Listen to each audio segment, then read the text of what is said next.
Hello and welcome back to covering all creases. मैं हूं आद खान और मेरे साथ हैं एज यूजुअल मोमिन मुख्तार। आज हम बात करेंगे India versus Australia third ODI की। The match has finished and Australia has won very convincingly. Match को थोड़ा डीकोड करेंगे, दोनों टीम्स की परफॉर्मेंसेस के बारे में डिस्कशन करेंगे और कुछ फैन रिलेटेड क्वेश्चंस को देखेंगे। लेकिन सबसे पहले इंट्रो सुन लेते हैं।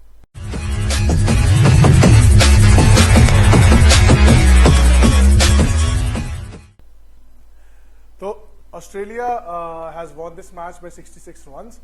ऑस्ट्रेलिया ने किए 352 runs at the loss of 7 wickets, जिसके मुकाबले में India was only able to make 286 runs and they were all out. तो मैच राजकोट में था and as we discussed in the pre-match कि toss would be a very important factor. तो आपको क्या लगता है मोमिन के टॉस आज कितना ज्यादा important रोल प्ले किया टॉस ने? It was very crucial as we discuss in the preview कि टॉस बहुत क्रूशियल होगा क्योंकि राजकोट में मैच था। एवरेज टोटल 311 था और ऑस्ट्रेलिया ने टॉस जीत के बहुत अच्छा डिसीजन लिया बैटिंग लेके और उन्होंने उसी अपॉर्चुनिटी को कैपिटलाइज करके एक बहुत अच्छा स्कोर जो है वो स्कोर बोर्ड पे डाला। हम लास्ट मैच में भी यही कंफ्यूज थे कि ऑस्ट्रेलिया ने टॉस जीतकर पहले बैटिंग क्यों नहीं की, और हमने इस पूरी सीरीज में ये देखा है कि जिस टीम ने टॉस जीता है उसके पास एक अपर हैंड था। Batting first was considerably very crucial for the winning side. तीनों मैचेस के अंदर, मोहाली के मैच में भी, इंदौर के मैच में भी और यहाँ पर राजकोट के अंदर भी, it was very important for the team batting first because to put up a good score because second half of the innings के अंदर पहले दो मैचेस में हमने देखा कि पिच स्लो हो जाती थी, टर्न कर रही थी। आज के मैच में पिच स्लो हो गई, इसको थोड़ा सा और डिटेल में इसके बारे में डिस्कशन करेंगे। बट सबसे पहले let's have a look at the score card. Sure. So here's the scorecard. David Warner scored 56 runs out of 34 balls. Mitchell Marsh did a good start with 96 with 84 balls, and Steven Smith 74 runs in 61 balls. Marcus scored 72 runs and 52 balls. Marnus, sorry.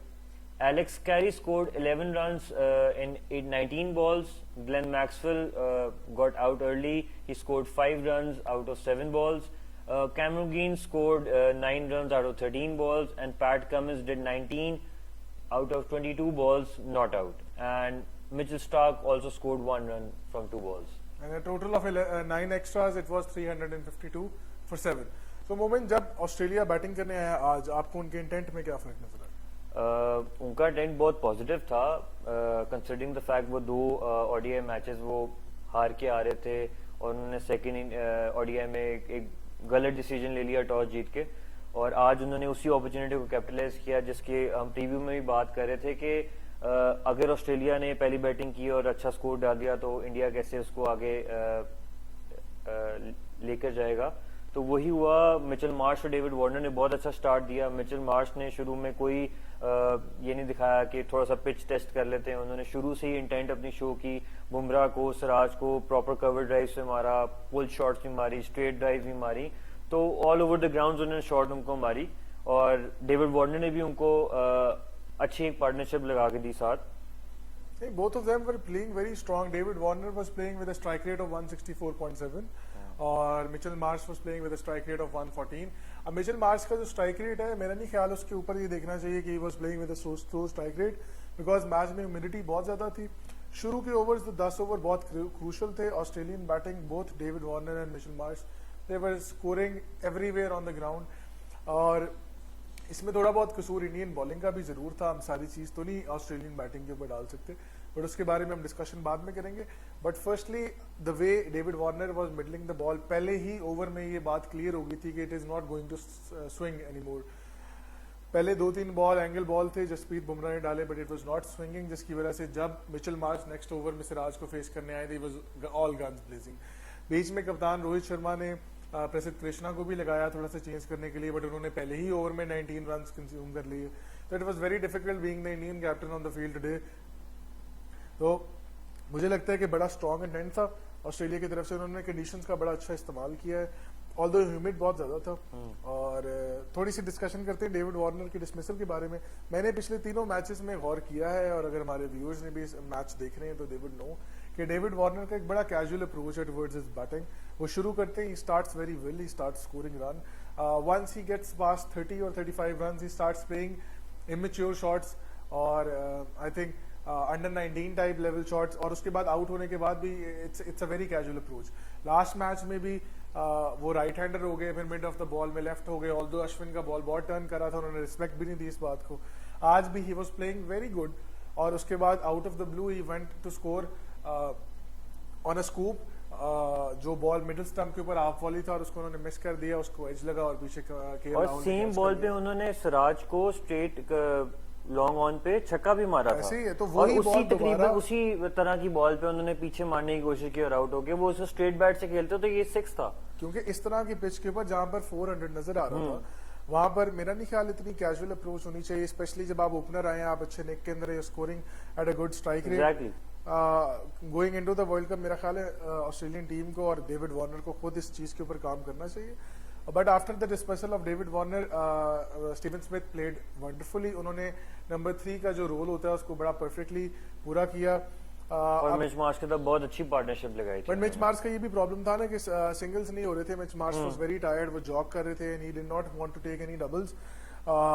Steve Smith was playing very nice उस वक्त, वो ball middle भी कर रहे थे, he was playing good on the but cover. Total को इतना disturb नहीं किया क्योंकि नॉन स्ट्राइकर एंड से जो स्टीवन स्मिथ साथ साथ गेम चला रहे थे उससे टोटल पे इतना खास फर्क नहीं पड़ रहा था. बट थोड़ा सा फर्क ये था कि मिच मार्श मिडिल अपना 50 करने के बाद आगे 75 रन्स तक ही वाज वेरी स्लो, बिकॉज उनसे बड़ा हिट लग नहीं रहा था और वो सिंगल डबल्स के ऊपर रिलाई कर नहीं रहे थे. इतनी देर तक इंडिया ने भी स्पिनर्स लगा दिए हुए थे और वो स्पिनर्स की पेस आज के मैच में बहुत कम थी. They were bowling around 80-85 kilometre in hour, slow down कर रहे थे मैच को, और जैसे जैसे मैच प्रोग्रेस कर रहा था पिच भी स्लो हो रहा था. पिच स्लो हो रहा था. तो मिचेल मार्श ने थोड़ी देर स्ट्रगल किया है, because bar bar her over के बाद सपोर्ट स्टाफ भी आ जाता था, बिकॉज ह्यूमिडिटी बहुत ज्यादा थी. लेकिन जब इन लोगों ने ही आगे भी वर्ल्ड कप के अंदर इन्हीं कंडीशंस में खेलना है, तो I think fitness would play a very crucial role.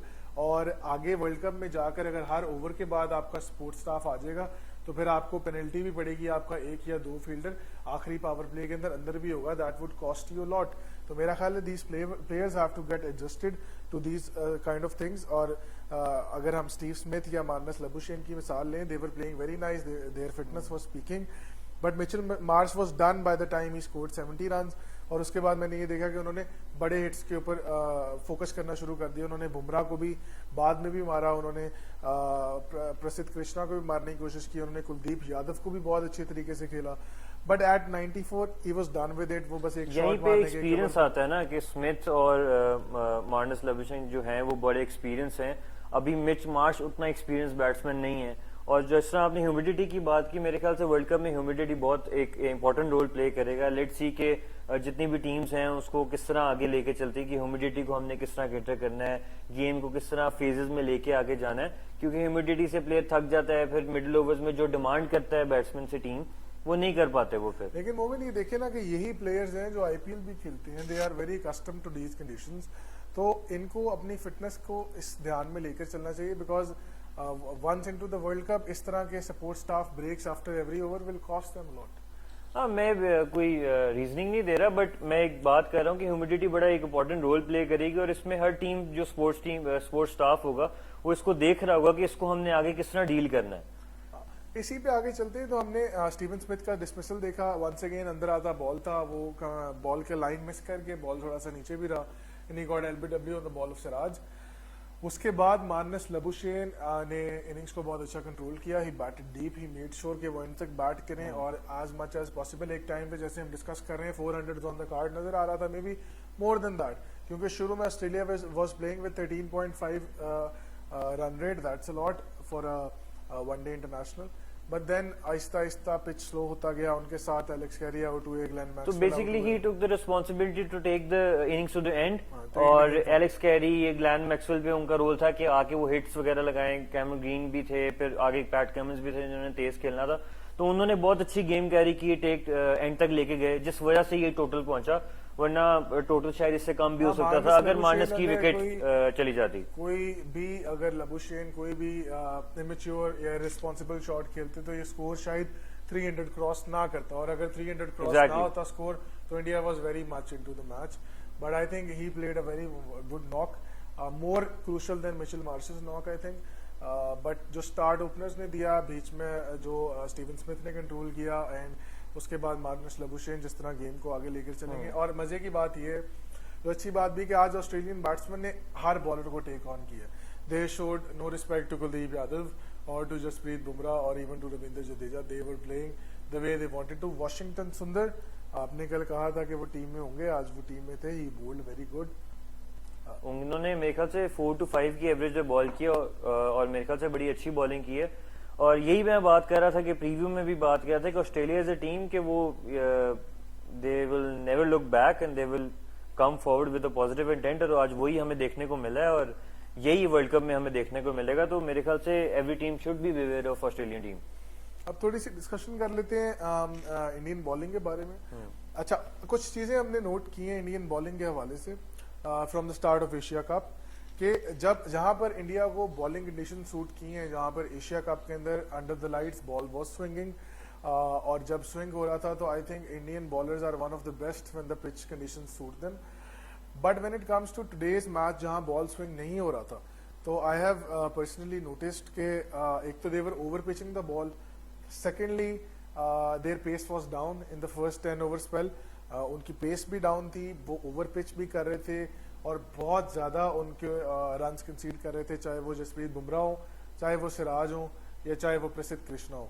I have seen कि they were not bowling according to the conditions, और जिसकी वजह से ऑस्ट्रेलिया ने उसको कैपिटलाइज किया बहुत ज्यादा, and they showed no mercy to them and they were scoring because may be they analyze the pitch well. They knew कि पिच इसके बाद जाकर स्लो हो जाएगा, तो दे मेड श्योर कि पहले 20 ओवर्स में जितना भी रन्स कर सकते हैं वो कर लें, and they made full benefit of that. I think मेरे ख्याल से आप सही कह रहे हैं क्योंकि उन्होंने फास्ट बॉलिंग को भी अटैक किया, स्पिन बॉलिंग को भी अटैक किया और देख के अटैक किया. जब सुंदर आया उसकी एवरेज इकोनॉमी जो थी वो 4.5 के अराउंड थी, तो बड़ी अच्छी इकोनॉमी. लेकिन उन्होंने जडेजा को अटैक किया, कुलदीप यादव को अटैक किया, डिस्पाइट के अटैक किया. 8 रन पर ओवर खाए, कुलदीप ने 2 विकेट्स भी ली, बट वो दे केप्ट अटैकिंग और वो फेजेस में पार्टनरशिप्स लेके चल रहे थे, बहुत पॉजिटिव इंटेंट से खेल रहे थे. सबसे पहली वीडियो में बात की थी कि वनडे क्रिकेट जो है वो फेजेस में चलती है. जी एग्जैक्टली. तो ऑस्ट्रेलिया ने सारे फेजेस में आज पूरे चेक्स किए. थोड़ा सा नजर डालते हैं इंडिया की बॉलिंग फिगर्स के ऊपर. Jasprit Bumrah 8.1 economy, 3 wickets. He was very expensive in the start but he came back strongly and he got wickets. Mohammed Siraj 7.5 economy, sorry, he conceded 68 runs in 9 overs with 1 wicket.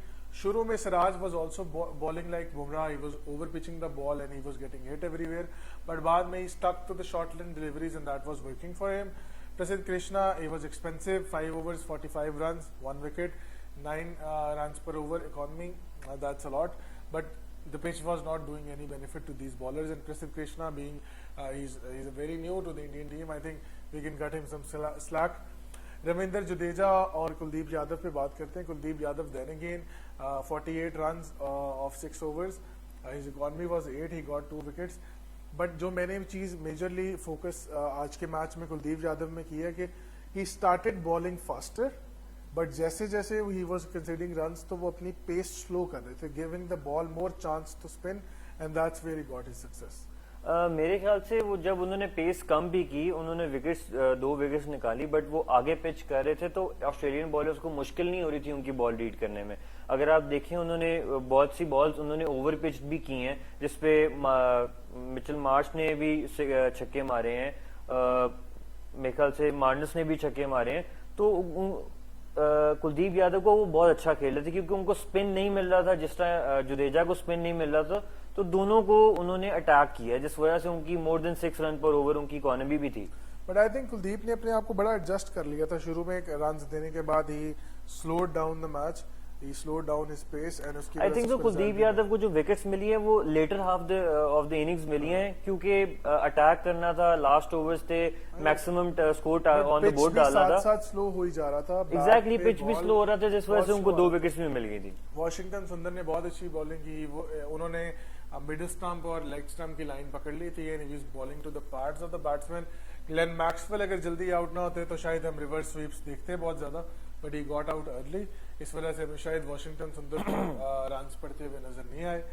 But over in all very good performance by him. The question should Washington Sundar have played this match और रविचंद्रन अश्विन की presence अगर आज के match में होती तो कोई different outcome होती, इसके बारे में हम एंड में कॉन्वर्सेशन करेंगे। अभी बात कर लेते हैं इंडियन बैटिंग के बारे में। ऑस्ट्रेलिया ने 352 का हिमंगस स्कोर बोर्ड पे लगा दिया हुआ था। It was the highest score ever first inning highest score in Rajkot. तो I think that was a very good total and मुझे अभी भी लगता है कि इंडियन बॉलिंग ने ऑलमोस्ट 35 to 40 रन ज्यादा कंसीड किए हैं। इससे कम होते तो शायद मैच में फाइट ज्यादा होती। But then comes Rohit Sharma and the most surprising element of today, Washington Sundar opening with Rohit Sharma. सुबह से हमारा अपना अंदाजा यह था कि रोहित शर्मा और विराट कोहली आज ओपन करेंगे और हमें वो ओपन करते नजर आएंगे। But we saw Washington Sundar coming to open with Rohit Sharma and man the way Rohit Sharma played today. Definitely, Rohit Sharma famous for his pull shots और आज उन्होंने दिखाया है, उन्होंने जो 550 प्लस सिक्सेस और जो उन्होंने 2 कवर पे छक्के मारे हैं, अमेजिंग। वो सही कहते हैं ना कि उनके पास कोई 1 मिनट एक्स्ट्रा है बाकी बैट्समैन से। ही was playing very good. Exactly, उन्होंने जो पुल शॉट्स मारे, effortless shots, effortless. But that's how he has been playing in this Asia Cup. Asia Cup, these 3 matches that they are playing here, उस इंसान की intent ही बदल गई है। The way he is taking one-day cricket forward, कोई एक loose ball ऐसा नहीं है जो रोहित शर्मा बाउंड्री से बाहर ना भेजे। That's huge. जितनी देर तक मैं रोहित शर्मा की इनिंग्स देख रहा था, I saw him hitting at least 5 sixes and he got up to 550 sixes. Maximum record international cricket में सिक्सेस का 553 है, जो कि उसका क्रिस गेल का है। मेरा ख्याल है उन्होंने इस इनिंग्स में ये रिकॉर्ड तोड़ दिया होगा, बट अगर नहीं तोड़ा तो आप हमें कमेंट्स में बता सकते हैं। मैं एक इसमें चीज ऐड करना चाहूंगा, अगर आप जब रोहित शर्मा को ऑस्ट्रेलियन बॉलर्स बॉल कर रहे थे तो उन्होंने थोड़ी सी फाइन लेग थोड़ी सी वाइड ली हुई थी और थर्ड मैन लिया हुआ था, नो इन द फैक्ट उनको शॉर्ट बॉल कराएंगे, बट ऑस्ट्रेलियन बॉलर्स वो शॉर्ट बॉल उनको करा नहीं पा रहे थे। उन्होंने पिच पे बाउंस उनको नहीं मिल रहा था, तो मुझे ये बड़ा सरप्राइजिंग लगा कि उनकी पुल शॉट बहुत अच्छी है। वो थोड़ा सा वाइड स्क्वेयर अगर फील्डर ले लेते तो it might have helped Australian bowlers, but it was obviously their decision to decide the field. और एक और चीज मैं बोलूंगा कि एक बॉल उन्होंने बाउंसर कराया भी था, जिस वजह जिस बॉल पे स्टार्क जो है वो कैच नहीं ले सके, वो ऊपर चढ़ गई थी बॉल। बट इसमें मैं ये कहना चाहूंगा कि ऑस्ट्रेलियन बॉलिंग में मेरे हिसाब से ये गेज किया कि over pitching the ball is not going well, because उन्होंने अपनी बैटिंग में देखा जिस तरह बुमराह और सिराज ओवर पिच कर रहे थे and they got hit all over the ground, they stuck to the short run deliveries. But man Rohit Sharma played so good, they could have done nothing. उधर कुछ भी नहीं हो सकता था, वो पीछे मार रहे थे छक्का था, वो आगे मार रहे थे छक्का था, वो बीच में गिरा थे छक्का था, there was nothing they could do. Rohit Sharma hit 6 sixes and 5 fours with a strike rate of 142. He was playing very good. Washington Sundar couldn't get going. He took 30 balls, scored 18 runs. He played some good shots, but वो out हो गए जल्दी। मुझे लगता है कि the shots he played was due to the power play, but उनको ना बॉल का मिडिल मिल रहा था, ना he never got going. और मेरा ख्याल है ये बड़ा डिफरेंस था। India should have missed Shubman Gill उस वक्त, कि वो साथ होते तो रोहित शर्मा को थोड़ा सा, और Ishan Kishan as an opener. हाँ, maybe Ishan Kishan as an opener, जिस तरह की विकेट थी, I think both of them could have done very good today. After that, Virat Kohli scored 56 runs of 61 deliveries. The point is कि Virat Kohli came to the crease. He was very slow in the start. He scored 20 of 33 balls, I think. But उसके बाद जिस तरह विराट कोहली ने अपनी game पेश की, we were thinking कि he would play a knock like Marnus Labuschagne today. We might see 4800 of Virat Kohli today. Pitch Aahista Aahista slow हो रहा था, जिस तरह मैक्सवेल बॉलिंग कर रहे थे और जिस तरह तनवीर सांगा बॉलिंग कर रहे थे, नजर आ रहा था कि पिच स्लो हो गया हुआ है। It's difficult to hit off the line, और फास्ट बॉलर्स भी ऑस्ट्रेलियन स्लो बॉल्स पर आ गए हुए थे, और slow balls were very difficult. There is also one point I want to add कि Virat Kohli is famous for his strike rotation. आज के मैच में विराट कोहली की तरफ से हमें स्ट्राइक रोटेशन उस तरह नहीं देखने को मिली जो हमें एशिया कप में मिली, और जिस वजह से वो फेमस है। तो मेरे ख्याल से वो भी एक पॉइंट था जिस वजह से रिक्वायर्ड रन रेट बढ़ता गया, प्रेशर आता गया, जिस वजह से अटैक करना पड़ गया इंडिया को। तो इस वजह से मुझे ये भी लगता है कि सिर्फ विराट कोहली के कसूर नहीं है, क्योंकि विराट कोहली के आउट होने के बाद तो स्ट्राइक रोटेशन बिल्कुल ही स्लो हो गई थी। जितनी देर तक विराट कोहली थे ग्राउंड में, क्रीज पे खड़े थे, स्ट्राइक रोटेशन हो रही थी। मेरा ख्याल है कि उस वक्त कोहली को वो शॉट नहीं मारना चाहिए था, क्योंकि मैच एक ऐसी पोजीशन में था जहां विराट कोहली 100 भी कर सकते थे और मैच को आगे भी लेके जा सकते थे। मेरे ख्याल से उधर कोहली वो शॉट इसलिए मारना चाह रहे थे कि मैक्सवेल पे प्रेशर आए, लेकिन मैक्सवेल ने वहां पे, अगर आपने देखा, मैक्सवेल ने थोड़ा सा बॉल अपना पेसअप कर दिया था, जिस वजह से बॉल वो ऊपर चढ़ गया। वो Maxwell was mid very wicket के पास शॉट मारना चाह रहे थे। हाँ, कोहली ने सेटअप अपने आप को बहुत अच्छी तरीके से कर लिया था। मेरा ख्याल है बॉल बाउंस भी थोड़ा सा एक्स्ट्रा हो गया, but then again I think कि उस वक्त मैच को थोड़ा सा कंट्रोल करने की जरूरत थी और विराट कोहली का रोल बहुत इंपॉर्टेंट था, तो he could have done better. अब मेरे ख्याल से विराट कोहली की विकेट उस स्टेज पे इतनी क्रूशियल नहीं थी। अगर मैं कंपैरिजन करूं ऑस्ट्रेलियन बैटिंग से और इंडियन बैटिंग से, तो यहाँ तक जब तक कोहली की विकेट गिरी थी, यहाँ तक मैच बराबर ही जा रहा था। बिल्कुल सही। यहाँ पे अय्यर और केएल राहुल का जो रोल था वो बहुत ज्यादा इंपॉर्टेंट था, और मेरे ख्याल से कि इस स्टेज पे वो India, the main difference was Shreyas Iyer and KL Rahul partnership. आपका क्या तो ख्याल है इसमें? मैं एक और बात ये करना चाहूंगा कि देन अगेन दोबारा हमने एक दफा देखा है बड़ा मैच, बड़ी स्टेज, मुश्किल opposition, KL Rahul again not performing up to the mark. वो आए, उन्होंने बहुत अच्छा मिडल किया, हमने उनके कमबैक की बहुत तारीफ भी की, बट आज आई डोंट थिंक वो आउट होने वाला बॉल था जिसपे वो आउट। एग्जैक्टली मेरा यही पॉइंट है, क्योंकि उस वक्त आई थिंक सो 18 ओवर्स में 150 रन रिक्वायर्ड थे, दैट मेक्स 8 रन पर ओवर, और बीच में ड्रिंक्स हो गई थी, और ड्रिंक्स के बाद उनको एक ब्रेक मिला था, और अय्यर भी आई think so around 30 run score कर चुके हुए थे, और केएल राहुल भी अराउंड 20 प्लस रन स्कोर कर चुके थे। तो जैसी ड्रिंक्स हुई उसके बाद उन्होंने चाहा कि स्टार्क आ गए, स्पिन हट के स्टार्क आए हैं, तो स्टार्क को अटैक किया जाए, तो वो शॉट बिल्कुल कंट्रोल नहीं थी। लाइक उन्होंने मिड विकेट पे मारने की बहुत तेज कोशिश की, बट वो शॉट बिल्कुल भी कंट्रोल नहीं थी, जिस वजह से वो ऊपर चढ़ गई और कैरी ने कैच कर लिया। तो हम इसको ये इस तरीके से भी देख सकते हैं मोमिन के केएल राहुल और श्रेयस अय्यर खेल रहे हैं, नोइंग के इसके बाद सिर्फ सूर्या कुमार हैं, और उनके लिए बेहतर यही है कि वो 40 ओवर्स के बाद आए, मे बी 42 ओवर्स के बाद आए, तो should have played more responsibly rather than just throwing their wicket around both of them, majorly KL Rahul. और उसके बाद हमने इंडियन कोलैप्स देखा है। मेरे ख्याल से यही वाली बात है कि लाइक 18 ओवर्स, 8 ओवर्स वो खेल जाते और 8 ओवर्स के बाद अटैक करने लग जाते, और वहां पे विकेट अगर लूज करते भी तो दे न्यू के आगे सूर्य कुमार यादव है जो भी आगे कुछ कर सकते कुछ कर सकते थे। लाइक सूर्य कुमार यादव वगैरह पिच पे खड़े हैं, और एक साइड बैट्समैन अय्यर या केएल राहुल में से खड़े हुए हैं, और यू रिक्वायर्ड 9 to 10 रन पर ओवर लास्ट 10 ओवर्स में। तो मेरे ख्याल से एक गुड फाइट हो सकती थी। मैं ये नहीं कहता कि इंडिया जीत सकता था वहां से, टफ था इंडिया के लिए वहां से जीतना, क्योंकि कल भी हमने यही बात की थी कि एक साइकोलॉजिकली प्रेशर होता है अगर बोर्ड पे 350 प्लस रन लगे हों, तो बट एक गुड फाइट जरूर हो सकती थी। तो हम इसको इस तरीके से भी डिकोड कर सकते हैं कि Indian top 3, then again if they fail, KL Rahul, Shreyas Iyer और Ishan Kishan, either one of them. Since आज हार्दिक पांड्या की इंक्लूजन नहीं थी, he plays very responsibly. By the way, Surya Kumar will not be their first choice. Hardik Pandya ही खेलेंगे. But considering right now, if top 3 fails, the other batting will collapse. That's what. Interesting बात यही है कि viewers ने हमारा अगर preview देखा हो तो प्रीव्यू में हमने यही बात की थी कि अगर ऑस्ट्रेलिया ने अच्छा स्कोर बोर्ड पे डाल दिया और ऊपर के 3 उन्होंने इस ऐसे स्टेज पे आउट कर दिए जहां पे प्रेशर इंडिया पे आ सकता है, तो इंडिया वहां पे कैसे गेम को टैकल करता है और आगे किस तरह लेके जाता है, और वहीं पे आज इंडिया फेल हुआ। क्योंकि हमने बहुत दफा हार्दिक पांड्या को ये रोल निभाते देखा। एग्जैक्टली हमें उन्होंने पाकिस्तान के खिलाफ भी बहुत मैचेस में किया है, उन्होंने वैसे भी बड़े स्टेज पर किया है, but Hardik Pandya playing all 9 group matches, and if India qualifies then 1 semifinal and probably a final, is he fit enough to do that?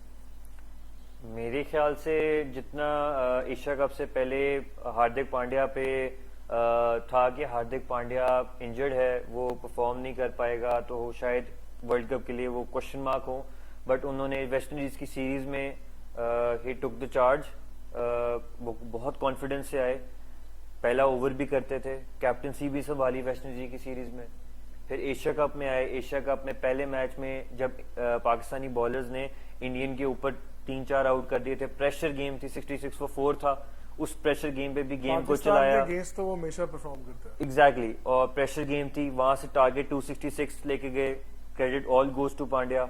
उसके बाद फर्दर पांड्या ने बॉलिंग भी बहुत अच्छी की, second match against Pakistan bowling भी अच्छी, बैटिंग भी अच्छी।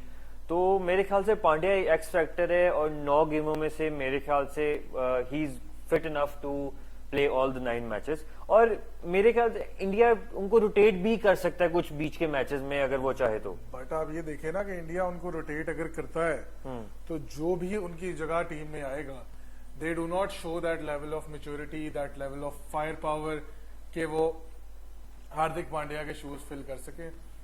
एक चीज और सूर्य कुमार यादव के बारे में डिस्कस कर लेते हैं, उसके बाद हम ऑस्ट्रेलियन बॉलिंग को डिस्कस करेंगे।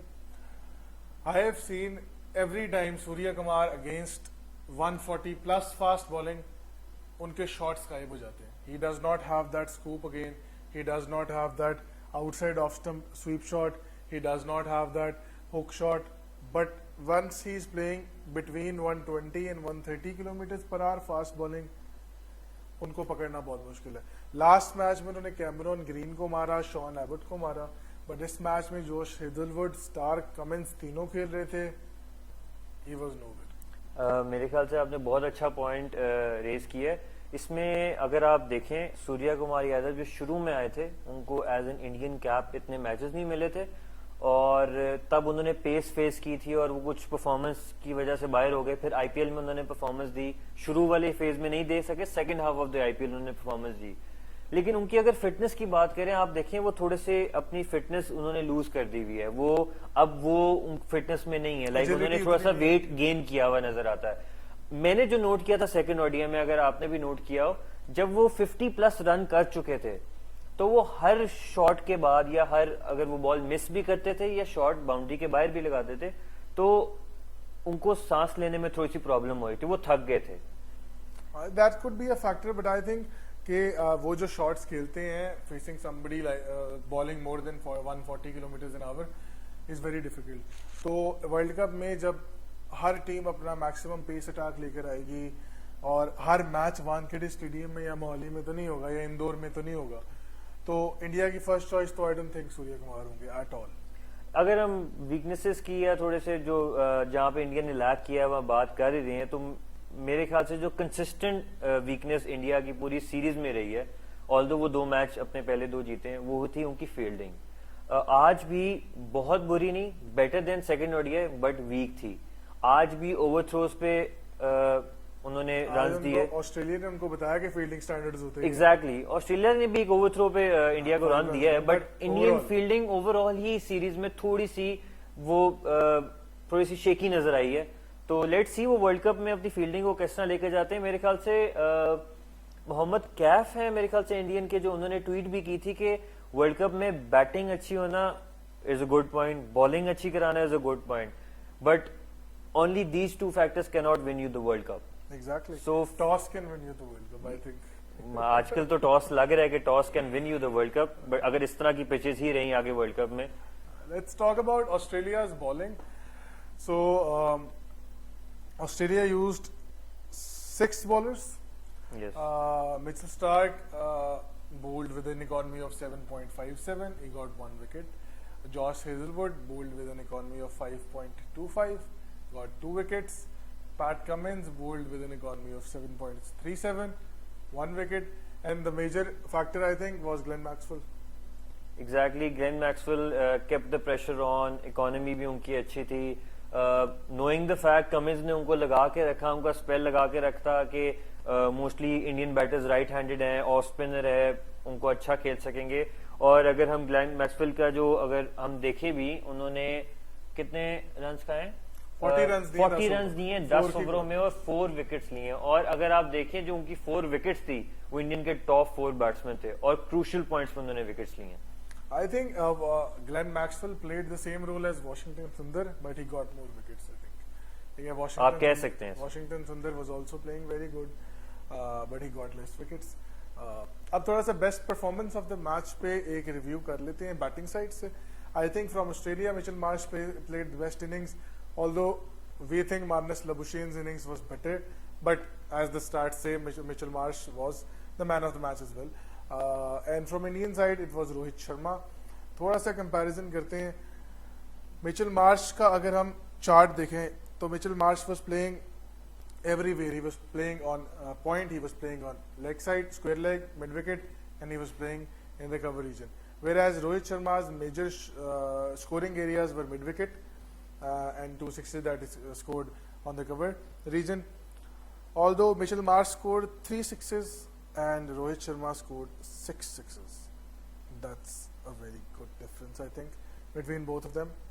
एग्जैक्टली मेरे ख्याल से रोहित शर्मा को जिस तरह आज हमने बैटिंग करते हुए देखा है, मैंने बहुत कम शॉट्स देखे हैं जो उन्होंने ग्राउंडेड शॉट्स मारी हैं. उन्होंने जो भी शॉट्स मारी आउट ऑफ Aerial द खेल पार्क रहे थे मारी, ज्यादा. एरियल बहुत ज्यादा खेल रहे थे और प्रॉपर शॉट मिडिल करके एरियल खेल रहे थे वो. And the best part is कि दोनों players की productive shot आज pull shot थी. Mitchell Marsh scored 25 runs off that pull shot and Rohit Sharma scored 35. 35 runs.